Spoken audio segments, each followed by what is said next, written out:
So if you have one source of income, it's time that you start looking at this from a different approach.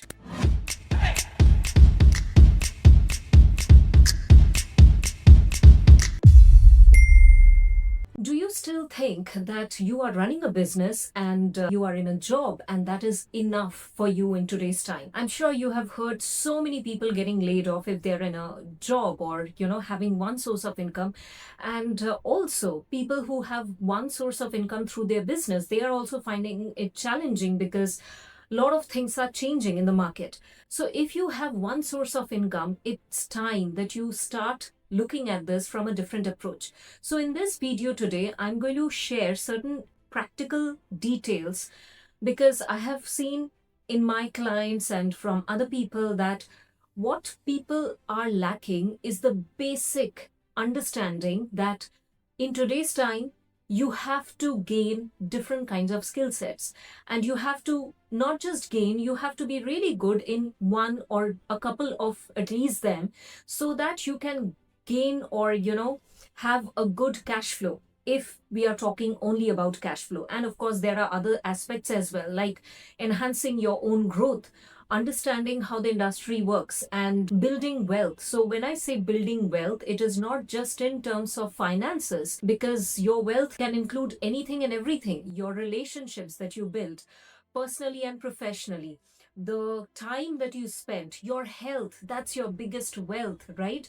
And of course the finance part as well. So keeping in mind all these things, I am sharing certain aspects today that definitely you can think about. You can go ahead, research, and start building your skill sets. Now, before I get into these points, it's very essential here to share that many people, typically in our country over here, what the common mentality is that, okay, I have this degree, so I'm going to stick to only these domains, or I'm not going to go beyond these domains. Now, that's a very rudimentary and very egoistic thinking at your part. See, it is not affecting anybody else. It is only affecting you. Why? Because if you think that you have certain skill sets or degrees that you have, gained over all these years through academic studies, and then when you go in the market, you see it's actually not helping. So what do you do then? You definitely break the barrier and start learning the skills, or start doing something that is actually helpful in the marketplace, that will solve some problem and in turn will also help you earn. So the thing over here is you need to shed your limiting belief. You need to break your limiting beliefs. Like, let me give you an example. The other day I was talking to somebody, and this person had, as usual, engineering degree, because that's more in population, right? So the person had engineering degree and looking for good jobs. Now the person was in job, fine, fantastic, got laid off, started doing some business here and there, did not find it useful or did not want to do it. And when it came for him to gain some skill sets, he got an opportunity from some of his relatives that, why don't you come and help us in the farming aspect? But he said that, no, I have got this degree, I want to stick to it, and I don't want to go for that.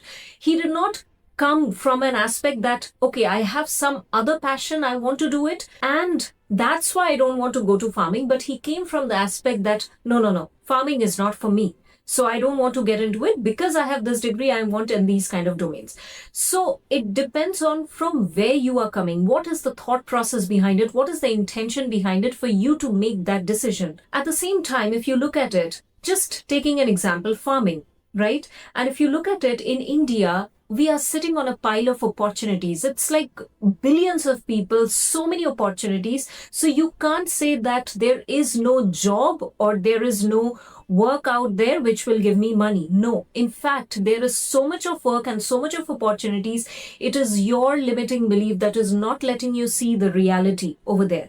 So in fact, farming, agriculture, all these skill sets which academically are taught to us that these are not very good skill sets, etc., these are excellent domains to be in today's time. Anything sustainable, anything that helps for the growth of humanity, for the planet, everything is definitely a great perspective and a great domain, I would say. What is happening right now, once again, there's a very systemized brainwashing, if I may use that word, because it is being pumped in the market that AI is everything right now.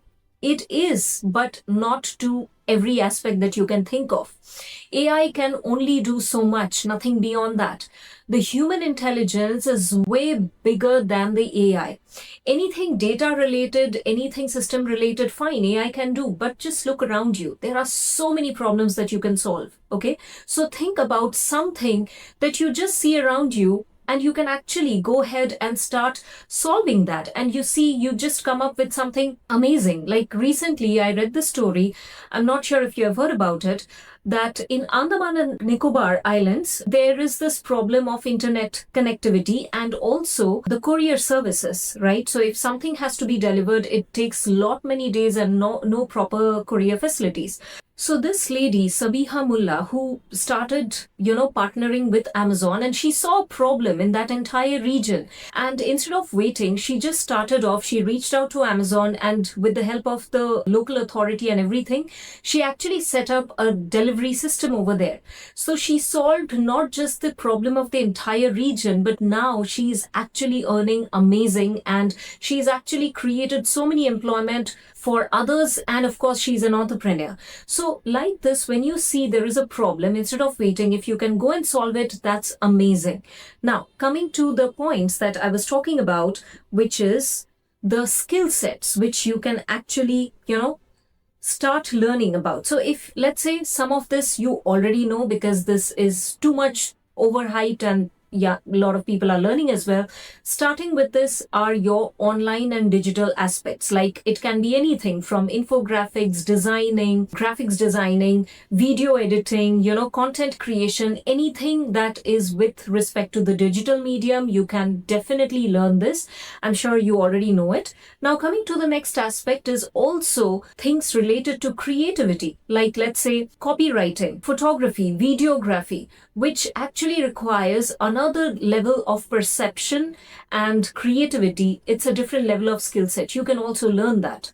Social media marketing, virtual assistants, these are also some of the things that even students are taking up, and they are earning good deal of pocket money. So all these options are there when it comes to the digital space. You can definitely do that. And if you're willing to travel, if you're willing to, go and work in the situation, then photography, videography, and all these stuffs are also something that you can definitely think about. Like let's say event management, or you actually help somebody who is actually running an event management company, something like that, if you are wanting to gain that skill set and you have an interest in that as well. Business related skill sets are also, yes, data driven, but also a lot of strategy is also involved in it. So what you can do is you can also start learning and implementing things about business strategy. Okay, a lot of people hate doing Excels and the back-end operations. You can always do that and help them out. There are many things like, again, the copywriting also comes over here,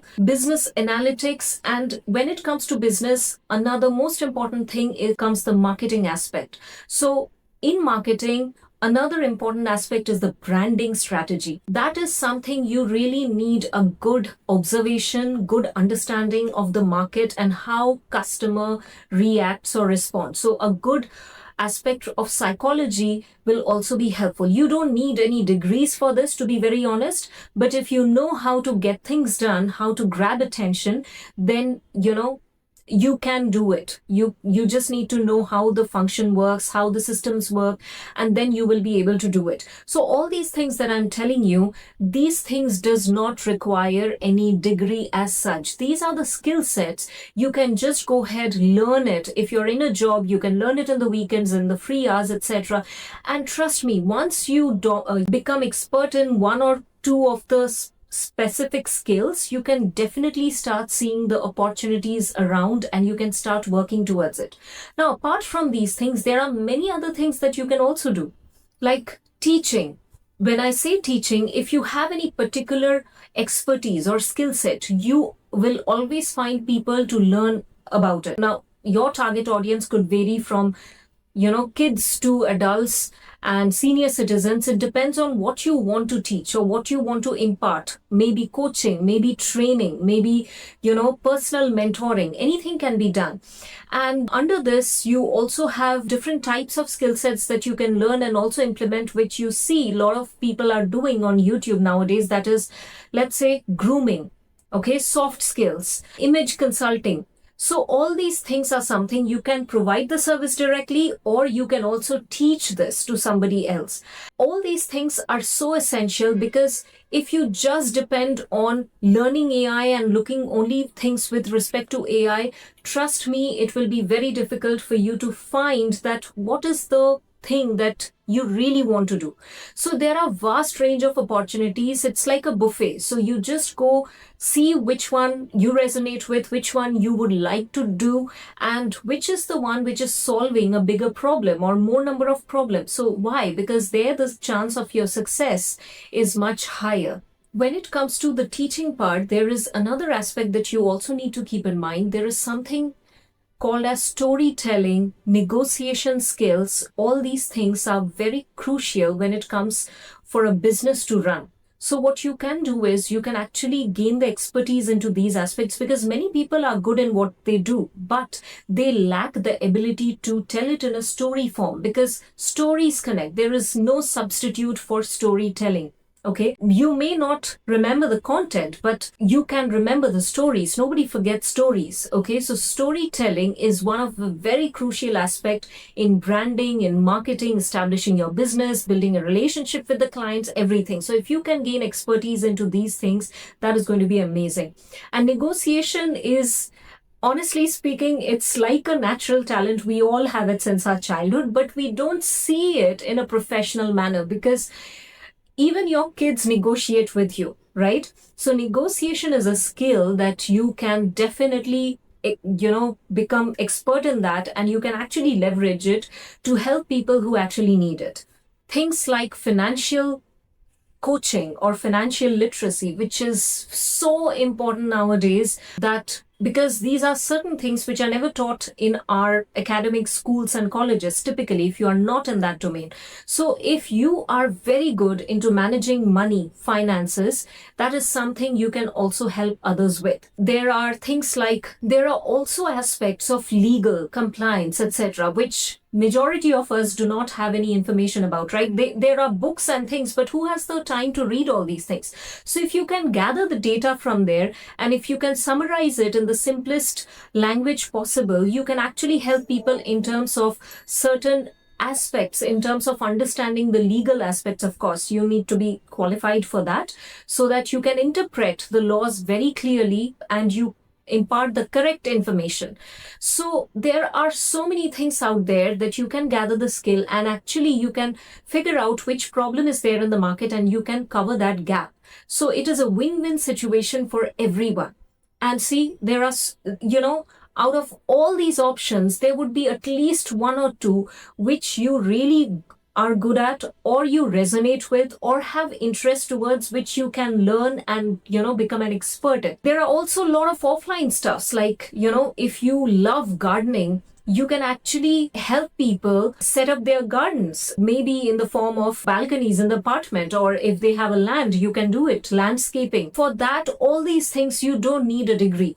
Have you seen, there are so many businesses, not so many, I would say, given the population. There are a good number of businesses who actually come and organize your wardrobe, your kitchen, your house and everything. They are reorganizers. So that is also a business. Number one, you don't have the time for it. Number two, you find it too lazy or too tedious to do these stuff. So you hire these people, they come, they understand your requirement and get things done. They will also arrange the clothes in your wardrobe and everything. You just need to tell them. So that is also a skill set coming out of an expertise or an interest. You can just develop on it. You can start baking, cooking, if that's something that interests you. And it's no doubt that there are so many examples of this. So what I'm trying to say over here is, if you just start writing down the kind of skill sets you have, okay, so this is your homework. So list down the types of skill sets you have. And when I say skill sets, please do not just write down what you are good in professionally. No, there can be many skills in your life that you are aware of, but you have never tried it out professionally. So please list down those skill sets, your experiences, and also it would be great if you can list down your strengths and weakness. And when you are doing your strengths and weakness exercise, number one, it is good you write it down yourself, what you think about your strengths and weaknesses. Number two, ask somebody else who knows you pretty well. Ask them to tell you, hey, what do you think are my top 5 strengths and weaknesses? Do this exercise and you will know, okay, so these are my strengths, these are my weaknesses, what other people perceive towards me. And you would be surprised the kind of answers you get, okay? And of course, once you list it down, you will see there are so many things you can do. And the third thing is list down the problems or the challenges that you see around you, or maybe something you have noticed since a long time and nobody is fixing that, how to go about it, how to fix that. Do not worry about the how part. The process and the how will fall in place. That is the strategy building. Okay, that's what I help people do it. First, figure out what and why. Why do you want to do it? When your what and why is clear, the how will fall in place. All right. So think about it, because if you have just one source of income, it is not going to help you. It does not matter whether you have just coming from business or coming from a job. You need to have multiple sources of income. And remember, if we are talking about building wealth, it is so essential that you think of wealth from every aspect of your life and not just finances. Hope this helps. If you have any questions, do let me know. And if you have still not read my book, which is 7 Steps from Shame to Being Back in the Game, it is there on Amazon. Go ahead, read it. It's a great idea to give this book to people who are going through some difficult phases in life and they want to come out of it, but they have no idea how to do it. There are exercises and stuffs in the book which you can go ahead and implement. So it's not a motivational book. So go ahead, read it or gift it to somebody, and I will see you soon in the next video. Namaskaram.